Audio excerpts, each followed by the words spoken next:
ને એના કરતા કઈ ન હોય તો બધું કરી નાખીએ, હોય તો કઈ નથી થતું, કારણ કે લોભ આવી જાય. અને લોભને મારવા માટે ભગવાને ભવ્ય અવતાર લેવા પડ્યા. અને મોટામાં મોટા દુશ્મન આપણા હોય તો કોઈ નથી. કામ, ક્રોધ, લોભ, મોહ, મદ, મત્સર, અભિમાન.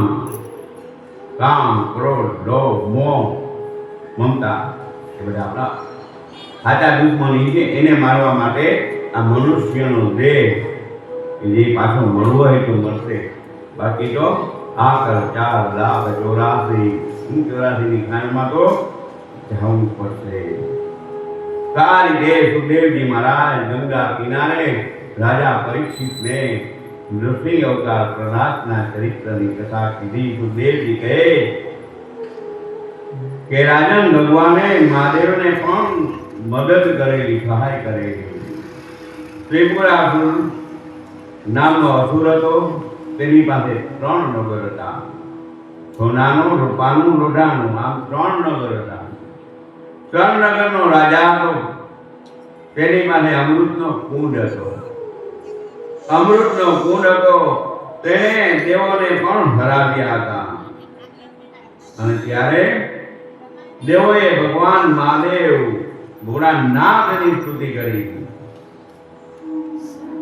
એટલે શંકર ભગવાન ત્રિપુરાસુરની સામે યુદ્ધ કરવા આવ્યા છે.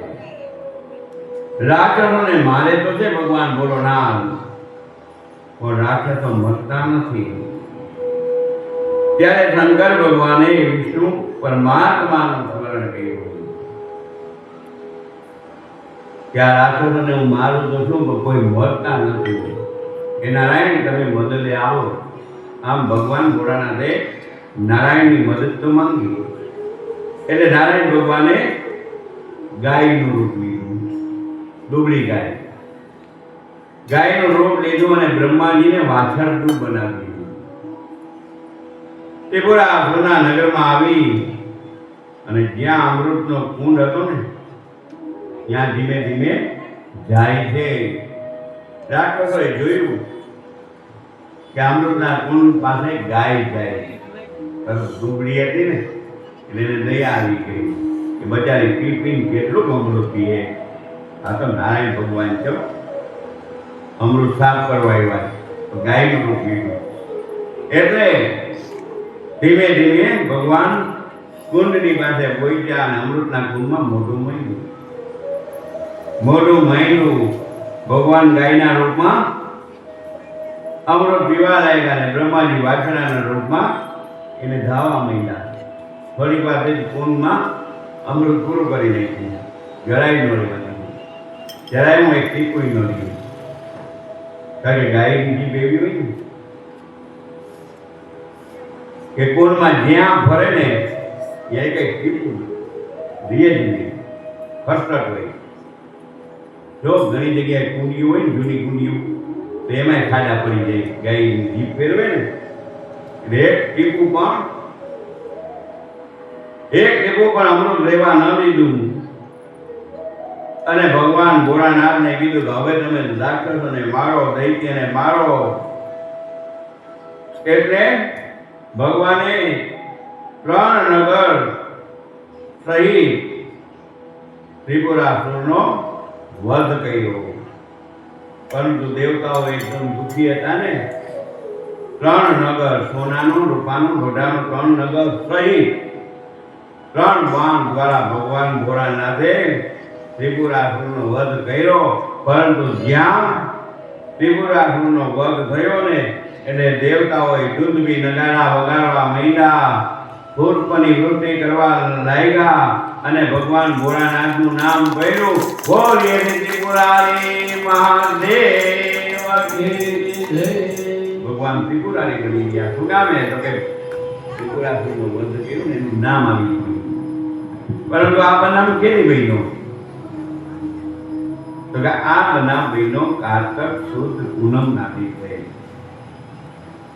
જેથી આપણે એ પૂનમનું નામ પણ ત્રિપુરારી પૂનમ કહ્યું.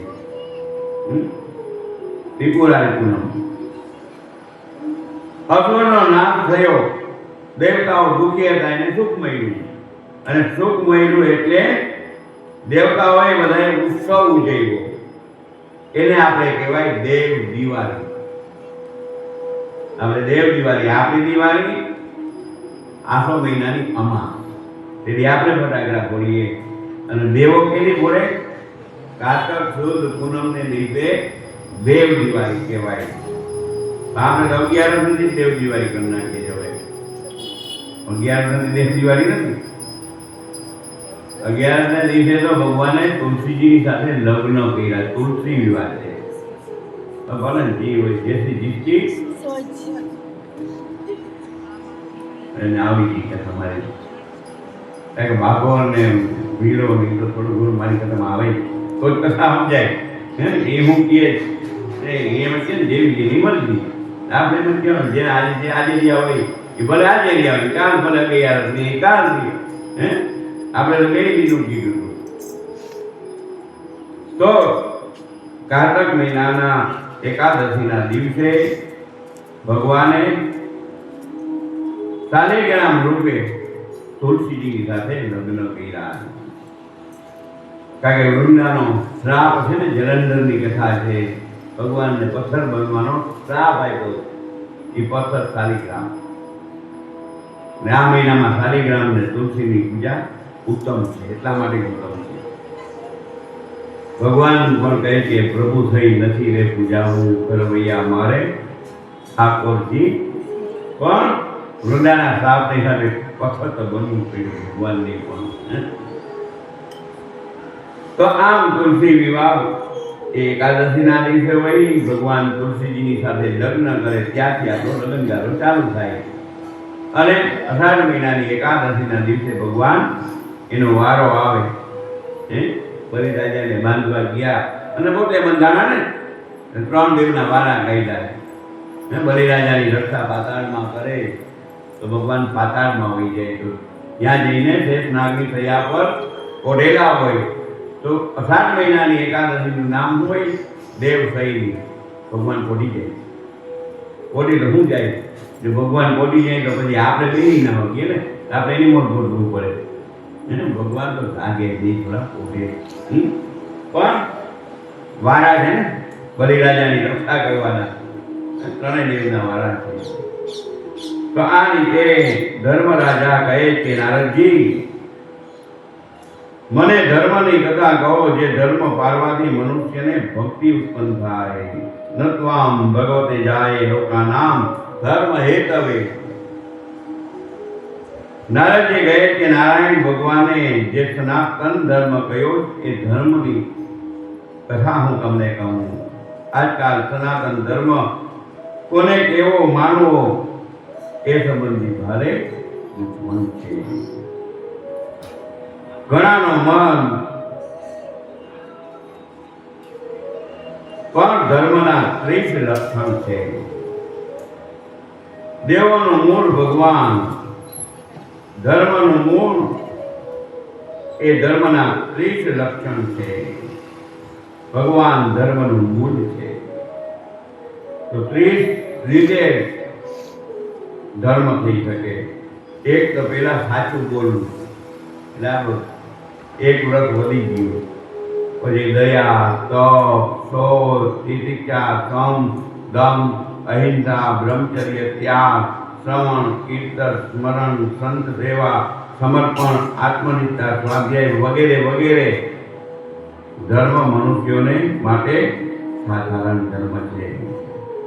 બ્રાહ્મણ વિના અન્યને માંગવાનો અધિકાર નથી.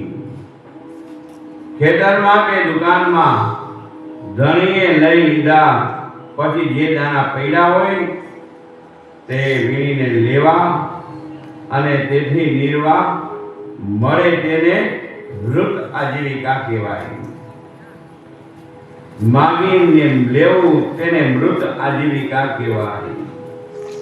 જીદ કરીને લેવું તેને પ્રમત આજીવિકા કહેવાય.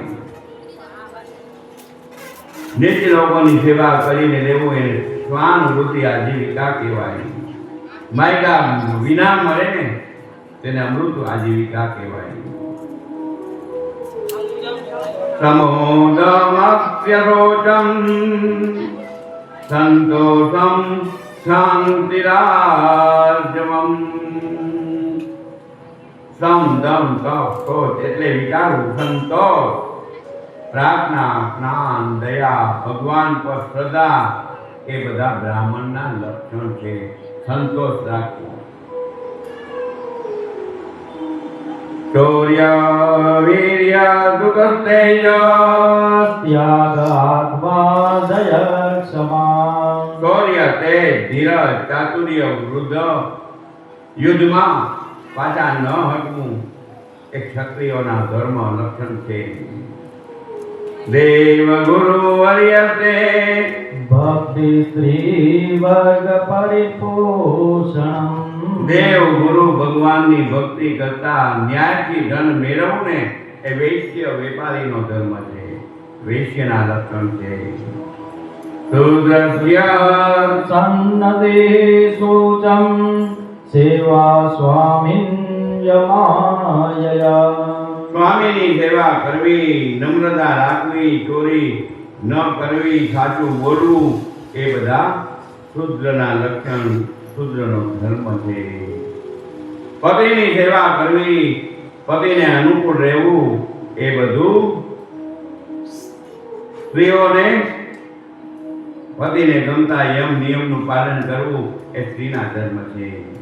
સરળ સ્વભાવ રાખવો, વિદ્યામાં કુશળતા, ગુરુ તથા શાસ્ત્રમાં શ્રદ્ધા રાખવી એ બ્રહ્મચારીનો ધર્મ છે. યજ્ઞ કરવો, ધન આપવું, અતિથિની સેવા કરવીને એ ગૃહસ્થના ધર્મ છે. વનમાં રહેવું, સ્ત્રીને પણ સાથે રાખી શકાય, કંદ મૂળ ફળનો આહાર કરી ભોજન કરવું એ વાનપ્રસ્થના ધર્મ છે. કોપિન સિવાય સર્વનો ત્યાગ કરવો, એક ગામમાં એક જ રાત રોકાવું, વધુ રોકાવું નહીં. સર્વમાં સમભાવ રાખવો, કોઈ નાનું નહીં, કોઈ મોટું નહીં, સમભાવ રાખવો. આત્મારામ થઈ એકલા જ વિચરવું, જાજા શિષ્યો કરવા નહીં, મઠ મંદિર બંધાવા નહીં એ સાચા સંન્યાસીના લક્ષણ છે, સંન્યાસીનો ધર્મ છે. વિદ્વાન હોવા છતાં ગાંડાની જેમ વર્તવું એ પરમહંસના